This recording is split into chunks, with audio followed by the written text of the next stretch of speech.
이럴 때 위로부터 하나님의 기름 부음의 은혜가 임하여 상처받은 영혼이 회복되고 치료되는 것이 예배인 줄로 믿습니다. 그래서 우리의 삶 속에서 예배가 무너지면 모든 게 무너지고, 예배를 통해서 회복되면 모든 게 회복이 되는 거예요. 예배를 통해 하나님의 은혜가 공급이 되지 않으면 우리의 영혼이 병들 수밖에 없는 것입니다. 그것은 마치 하루 세 끼 밥을 먹지 않으면 건강을 잃어버리는 것과 마찬가지죠.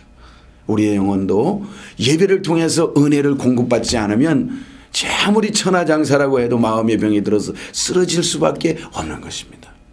다윗도 고난 가운데 깊이 빠져 하나님의 은혜를 공급받지 못하니까 영혼이 상하고 병들어 버린 것입니다.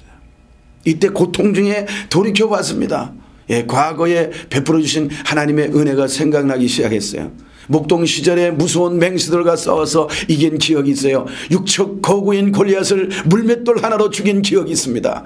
사울왕에게 미운 털이 박혀 도망 다닐 때에 생명을 지켜주어 왕이 되게 하신 그 하나님의 은혜를 기억하다 보니까 견딜 수 없는 하나님의 은혜가 밀려와서 사슴이 시냇물을 찾기에 갈구만 같이 다시 주님을 찾게 되었습니다.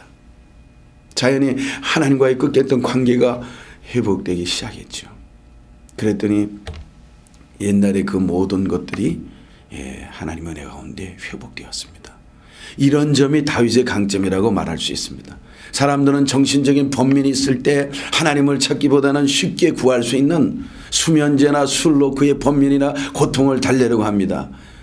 이거 이해합니다. 오직 괴로우면 여러분 그렇겠습니까? 그러나 세상적인 것으로는 절대 치료될 수 없는 게 문제인 것이죠. 얼마 전에 통계를 보니까 미주 지역에 사는 사람들이 가장 많이 먹는 약이 이 수면제, 불면증 때문에 수면제를 먹는다. 하루에 먹는 양이 1,900만 알, 1년에 790억 알을 먹는다고 합니다. 또 아스피린 두통약을 750억 알 1년에 이렇게 먹는다고 해요. 그만큼 이것을 볼 때 정신적인 고통을 당하는 분들이 많이 있다는 것입니다.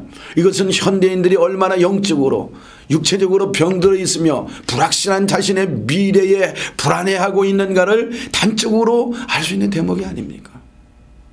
목사님, 나는 그렇지 않습니다. 장담할 수 없어요. 여러분, 이것은 신앙이 좋든 안 좋든지 간에 관리 안 하면 찾아오는 불청객인 것입니다. 하나님의 사람 엘리야를 보십시오. 여러분, 그는 능력이 종입니다. 갈멜산에서 바알과 아셀의 선자 850명과 영적 전쟁에서 승리한 위대한 선지자입니다. 그런데 아방의 부인인 이세벨의 위협 앞에 눌려서 그가 부엘세발로 도망가기 시작해요. 그래서 로란나무에 쓰러져서 하나님께 외쳐요. 하나님, 차라리 저를 죽여주세요. 나 혼자밖에 없네요.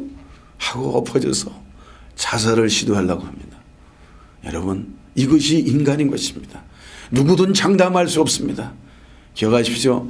원수 마귀의 전략은 믿는 사람들을 지치게 하는 거예요.